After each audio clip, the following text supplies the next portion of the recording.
BBC News with Moira Alderson. Israel has accused Hamas of backtracking on the Gaza ceasefire deal, saying it was trying to extract concessions. A BBC correspondent says the group is trying to get one or two of its commanders on the list of prisoners to be freed. On the Israeli side, there are reports that one of the partners in the coalition government could quit over the agreement. In Gaza itself, Israel has continued to carry out strikes, with officials there saying more than 70 people have been killed.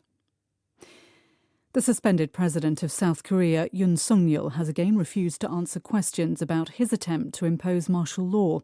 He was arrested on Wednesday on charges of insurrection and abuse of power.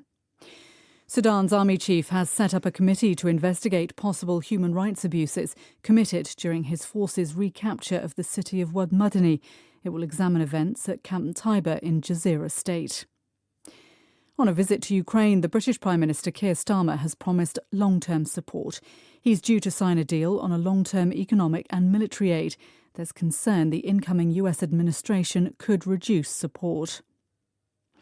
The new French government is facing its first no-confidence vote. The motion was proposed by the far left and the Greens, but their allies, the Socialists, have indicated they may not back the move.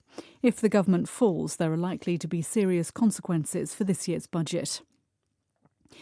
In South Africa, efforts are continuing to try to recover survivors trapped in a disused mine. Police are sending down a camera amid fears some 400 men could still be underground. It follows a lengthy standoff with the illegal miners. And Jeff Bezos's Blue Origin rocket has successfully reached orbit on its delayed inaugural flight.